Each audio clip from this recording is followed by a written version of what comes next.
It's J Moore, the very best reviews. Tell them none can contest me, don't. What's good, everybody? Welcome to the show. I appreciate everybody for coming on through and watching the video and coming through to hear my breakdown and my review for the Shaq documentary on HBO, episode 4, the finale. And I gotta say, it's a really good documentary. Episode 4 was excellent, just like the rest of the other 3 episodes of this doc. And I think that Shaq had a lot of very good gems in this documentary. That's one thing, if you watch docs, if you really are paying attention and are really watching, the thing about docs is you can really learn a lot because it's real. They telling you real stuff, and it doesn't matter what kind of doc you watch. And I watched a doc last night about the escape from Kabul, which is about when the United States forces pulled out of Afghanistan, the final days of what was going on. I mean, that was even good. I mean, when they put together a good documentary, you can really learn some stuff, see some stuff. I mean, it's just really good. It's not a movie. You know, movies are sensationalized sometimes. With that being said, the thing that I was talking about with bringing this, about it being so good and real, is that Shaq talks a lot about the people that helped him get to where he is in life, the things that he did, the mistakes that he made, things that his father said to him that motivated him, encouraged him, things that his mother said that encouraged and motivated him, as well as other things. And it's really good because you can look and see in your life, depending on what age you are, hey, if I'm going through this, that, or the other, hey, this could possibly happen, or this is, you know, what I should expect. And so, you know, it was a lot. And if you're young, now you can see that. If you're older, middle age, you could say, hey, some of these things I went through similar, and I have a similar understanding now, or, you know, that person went through some of the same things, and now I see how they came out of it. Maybe I have a chance to come out of it as well. Whether it was with relationships, Shaq was very open and honest about his relationships with women and the mistakes that he made. He even said all the relationships that went bad was pretty much his fault. I mean, pretty, it's probably true. I'm sure any one of those women would have stayed with him if he probably wasn't running the streets and doing stuff, you know, rich athletes do. And so he even said that. So, you know, with that being said, there's a lot of good info out there and stuff with the Shaq doc. And I'm going to go ahead and break it down right quick. And then, you know, I'll give it a Mosco rating, which I'm going to give it the Mosco doc rating. All right. Appreciate everybody for showing up. Sometimes when I do the live videos, YouTube doesn't always give out the notifications right away. So definitely appreciate everybody for coming through.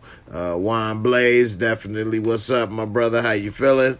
Appreciate you for coming on through. All right. So with the Shaq doc, this last episode that came out, it was really good. He first came out in this episode.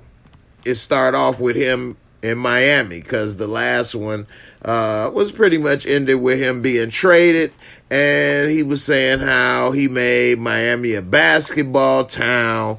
And when he came, it was D Wade, second year in the NBA, Dwayne Wade. And he was a good player coming into his own. They did do well that year in the playoffs. He said that normally when he was with the Lakers, after they clinched their spot in the playoffs, Phil Jackson would give him some rest so he could be ready for the playoffs. He said he was telling Van Gundy that, and Van Gundy like, nah. And he was playing, got hurt in the game against the Pacers, and, he wasn't the same, but he still played in the playoffs, used painkillers, he said. But he wasn't able to be at his best. They lost in the playoffs, so he said the next year, Pat Riley was there, and I remember when Pat Riley took over for Van Gundy and all of that. And, that's when D Wade took the next step. His third year, became an all-star, was really one of the best players in the league by that time. And they had a real veteran squad. And that's when they went to the finals. And Shaq, with Pat Riley as coach and everything going on. But Shaq, he said Father Time was catching up with him. He was feeling it. He didn't have it in the finals. And he basically told D Wade, all right, it's time for you to take over. You good enough. You the Flash. He called him the Flash. So Shaq gave him the nickname Flash. And, they ended up winning, if anybody remembers that, finals. And they beat the Mavericks. It was looking ugly at first. They were down 2-0 and then ran off 4 straight wins. So, but that was an older team and things. So the very next year, I remember when they got their championship rings, they got blew out by like 40 points. So that team was about to be over with. Shaq had a beef with Pat Riley, and that's one thing I learned about docs. I learned about this through this doc. I didn't know they had this beef. And so this argument that blew up, rather. So Riley was mad at Jay Will. White chocolate is what they used to call Jason Williams, if y'all remember. And so he was wanting to talk to Jason Williams about some stuff, mad. Shaq being the leader, trying to say, nah, Jay Will, I got it. And he ended up getting it with Riley. And they back and forth arguing to the point where they damn near face to face, fingers in each other's face, and it got to the point where Riley told him to get out, and Shaq like, why don't you make me? And he said, Shaq even said he was close to putting the hands on him, and it took Alonzo Mourning to come up in between the two of them and separate them before something serious happened. He told Shaq, no, don't do it, just like Street Fighter. But it was pretty good. They had that little, info in there. And so we learned that happened. And so Shaq was leaving with Uncle Jerome in the car. And they drove by the U-Haul place. He said it was a U-Haul place not too far from his house. He would drive by Uncle Jerome like, hey, next time we go by there, you might be needing to pick up some boxes. He said, sure enough. He said the doctors did him wrong. He was in the MRI tube, sleep, so he know he was still. He was in there for about an hour. They said, he woke up and he saw them on the phone. And next thing you know, you got to do it again because it didn't go through. He said he felt that was some BS, but next thing you know, he getting the text on his phone. He been traded. Shaq said he was about to go inside Miami facility and put some hands on Riley, but he said they wouldn't let him in, and Uncle Jerome was telling him, no, don't do it. So, Shaq about to put them hands on him. Shaq would have been in jail, under the jail. But another thing that Shaq, I didn't know, but I do talk about big stories and people, personal stuff, but only when it becomes big. I'm not the type of person that really gets into what another person does in their personal life on the regular. So it was news to me to learn about Shaq's first child that he had with a woman named Arnetta, who was actually his high school sweetheart. He said that he'd known since high school, didn't have the confidence. Now he rich, this, that, and the other. Got with her, had his first child, but doing this, doing that, still messing around. Eventually came into meeting Shawnee, who he said he knew that was the woman he would have the rest of his kids with and who he loved. And he eventually messed that up. And even he says that. And he said, being rich and famous and young in L.A., that didn't help. 10 times worse. Going to Miami, another 10 times worse. So, he was doing the wrong things. His first daughter was talking about how she barely saw him, barely talked to him, saw him once a month if she was lucky. Shaq was talking about how he got divorced when he was with Phoenix, and just so much stuff going on, adding up. He was like he could still do a little something, but could barely do it when he was in Phoenix. Start missing layups, things he could normally do without trying.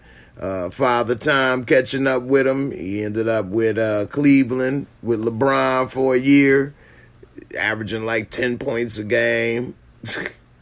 Just like another guy playing pretty much damn near. And, 19 years Shaq played in the NBA. 19 years, just like that. And I still can't believe it myself. I remember my first year in high school.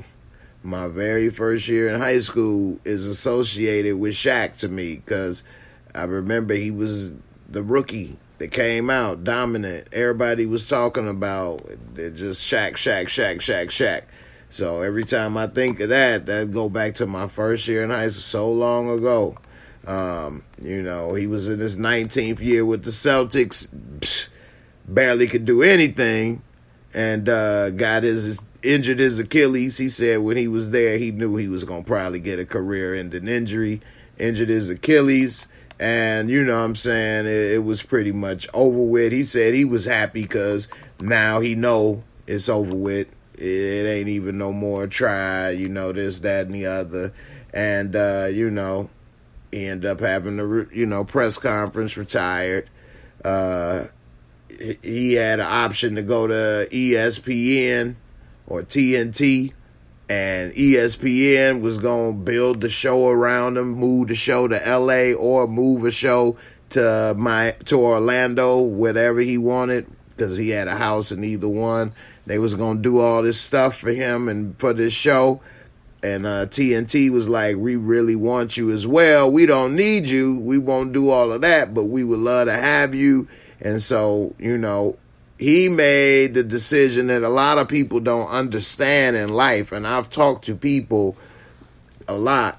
Whereas this is the thing. Money is not everything all the time. And so he chose TNT because he said it's about the relationship. They relationship people.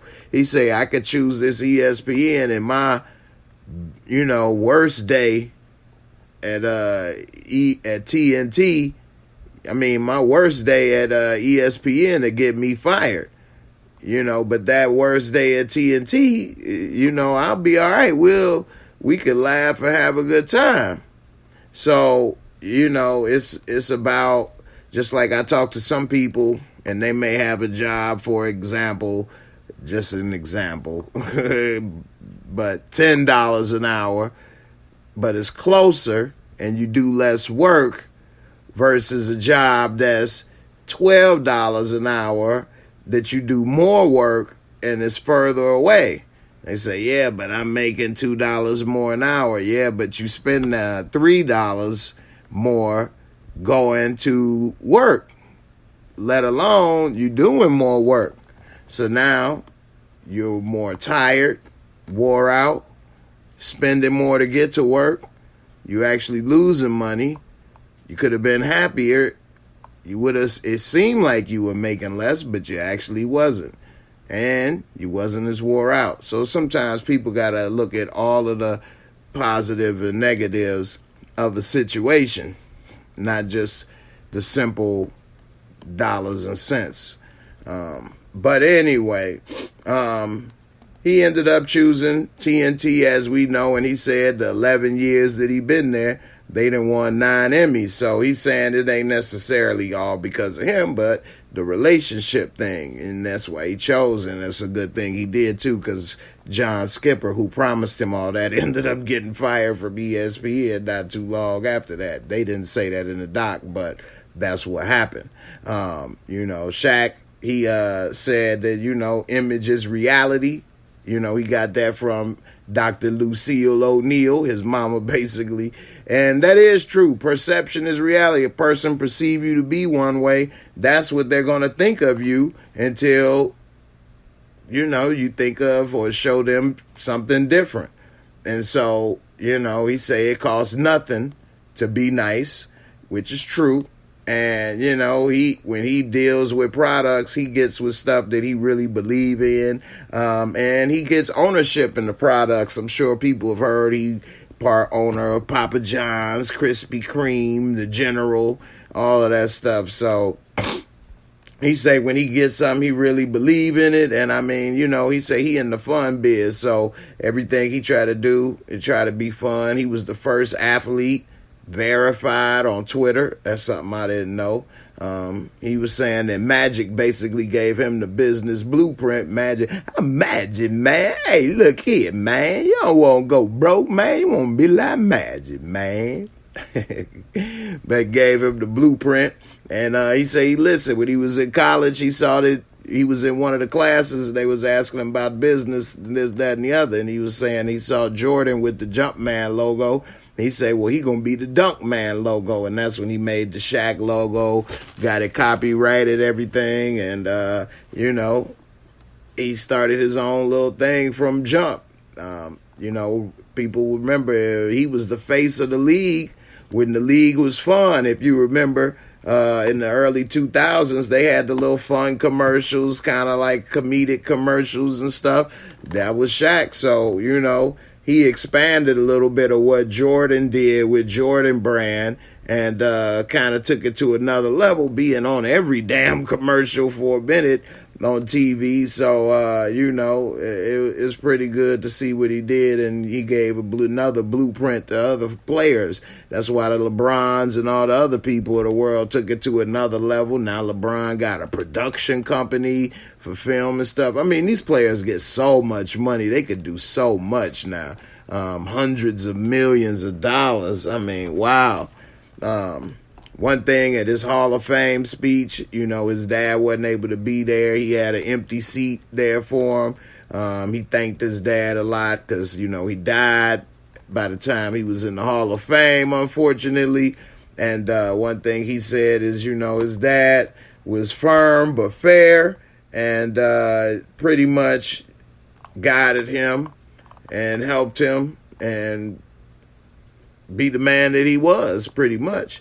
And so I'm seeing a couple of these things loaded. I guess some people may be able to see this later on the replay. But, he thanked him, and he said if he did get out of line, he would meet the alter ego, a.k.a. the belt. So, kids, when they're young, don't understand the difference between discipline and abuse. And, so as he was older, he understood the man was keeping him in line, discipline, and in the end, he was grateful and thankful because it helped him be the man he was.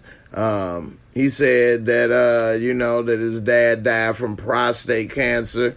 Never told anybody that he was going through his Shaq. None of them even knew Shaq. Well, of course, his mama knew, but none of the kids and nobody knew that he was going through that. He said he told them when he had came out and had remission and everything, but that they was at a birthday party and then he had like a shortness of breath or something at the party and passed out and went to the hospital and never came home from the hospital. Died just like that. And, Shaq's sister was saying how she never seen him cry and this, that, and the other. And, you know, Phil took him from a boy to a man, pretty much, just like the song he said, and taught him, like Shaq say, never give up and to work hard. And that's some qualities I try to teach my son as well.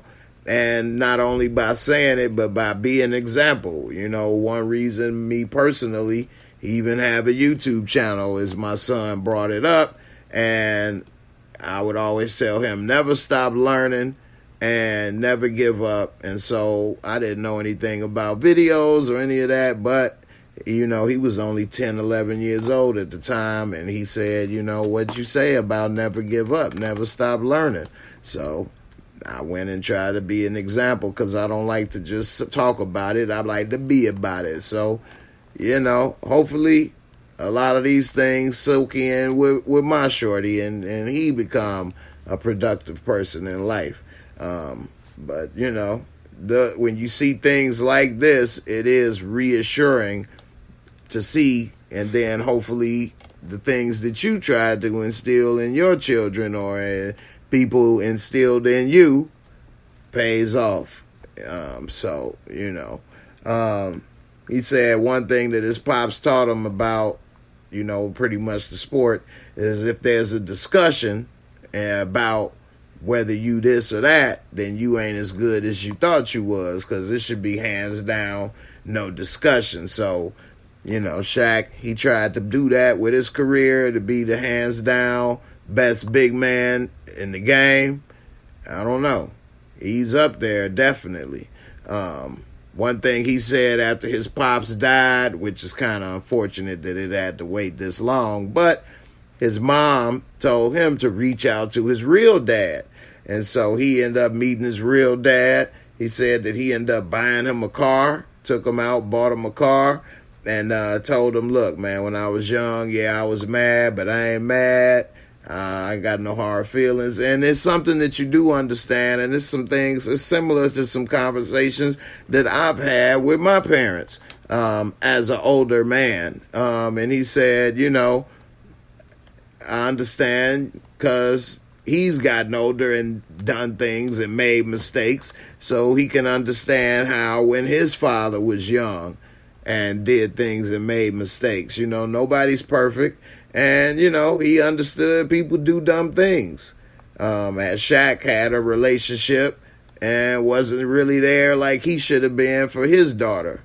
So he could understand how something can happen with, you know what I mean? You just get an understanding that things happen sometimes. You don't necessarily want that to happen. And, you know, things get out of control. And next thing you know, time is flying. And next it's over.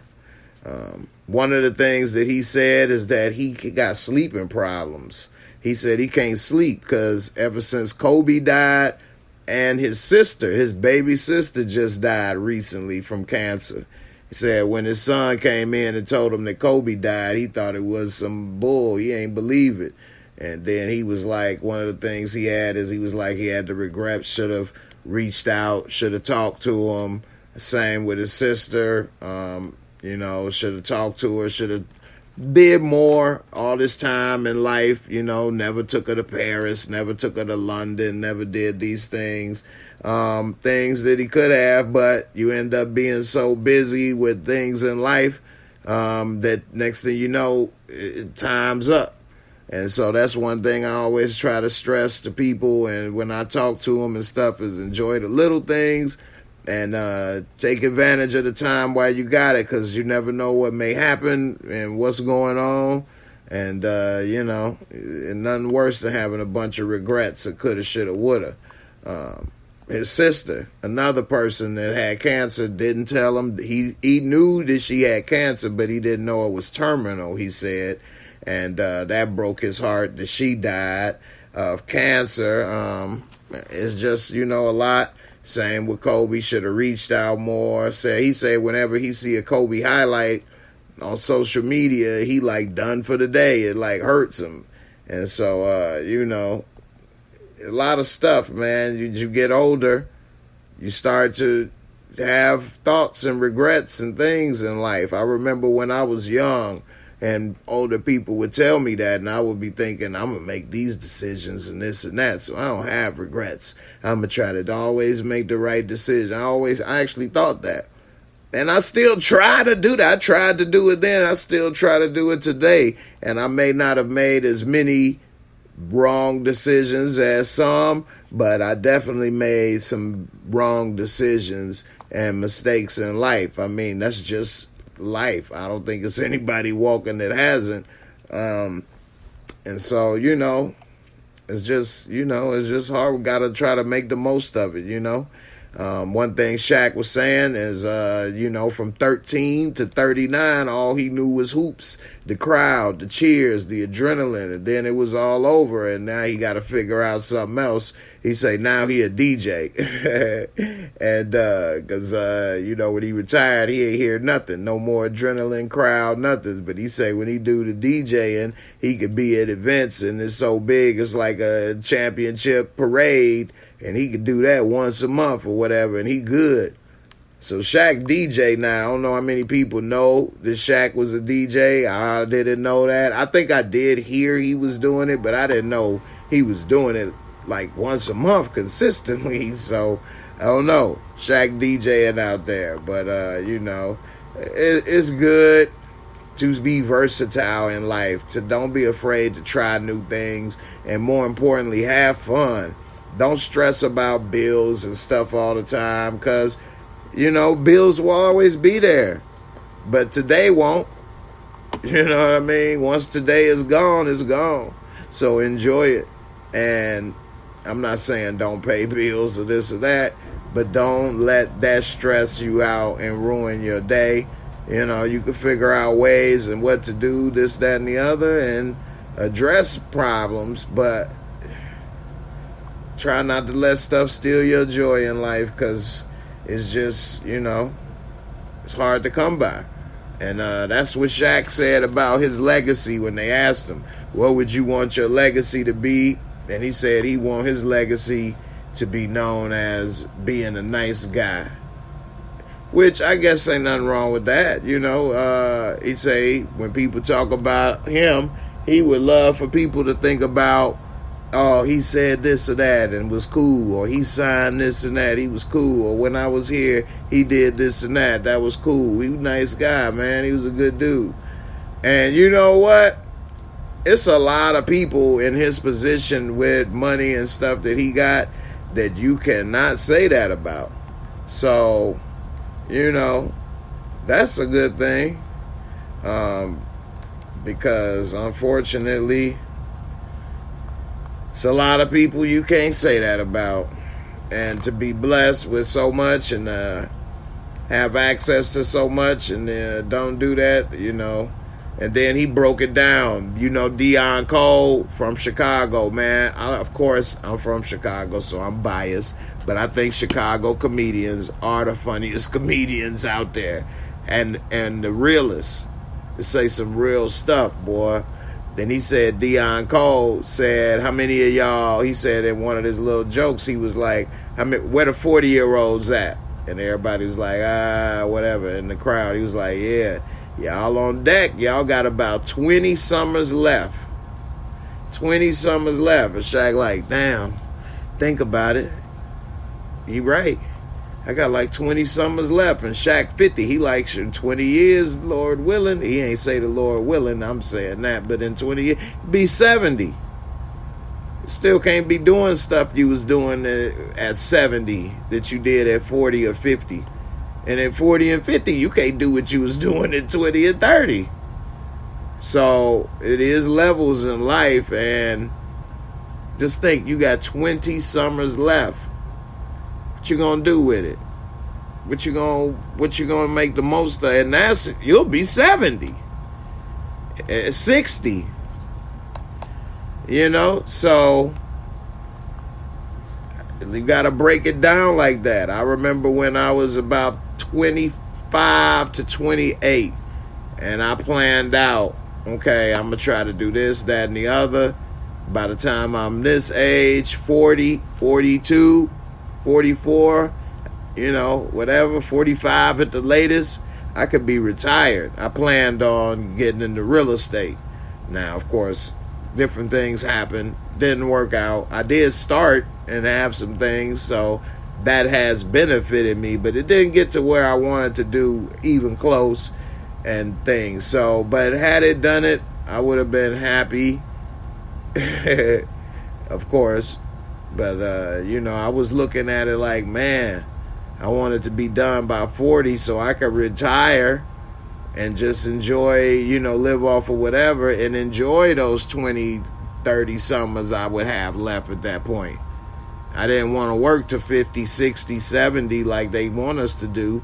And then what? Retire for the last 10 years? So, got to make the most of it, man. You know, Shaq 50 years old, man.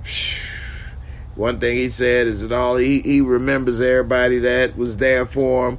He remember when he couldn't play, he couldn't make the team. It took that one coach that said, yeah, I'm going to take you and I'm going to work with you, you know, and believed in him. He was 13 years old, 6'9", couldn't even dunk, you know, so there's just so much.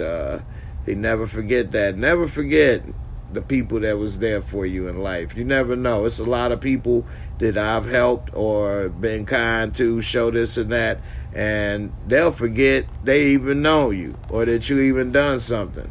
Now then, that's a lack of, that shows something on their character, a lack of their character and on them. But at the same time, if you a real person out there in life, never forget those that was real with you, helped you, looked out for you, because, you know, that's what real do and appreciate.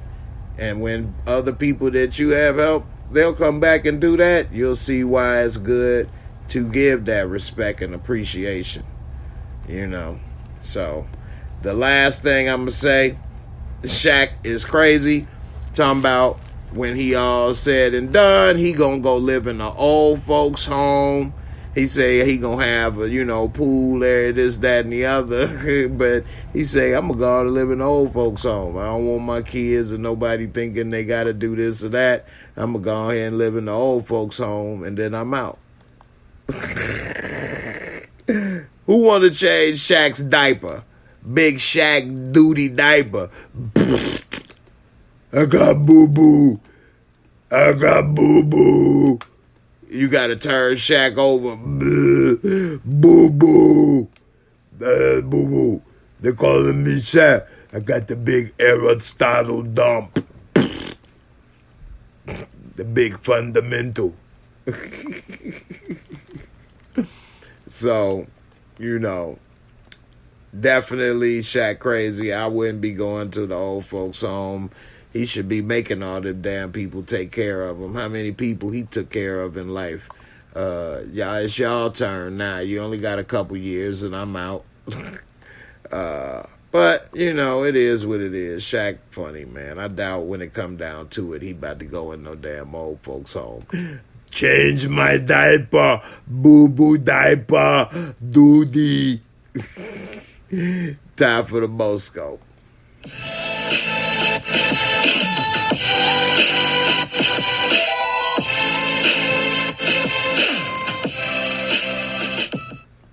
All right, the Mosco, 4 simple categories, 25 points each. For each category, giving you a total of a 100. But for documentaries, I take out 2 categories. Category 1, visuals and cinematography. It's no special effects and stuff. As well as, visual, special effects and makeup, costumes. Number 3, visual cinematography. They're not really going around and doing a lot of stuff with special camera work. So, storyline and plot for episode 4 was excellent. I love the knowledge and the gems and things that Shaq says about his mother, his father, his family, friends, mistakes are made and things of that nature.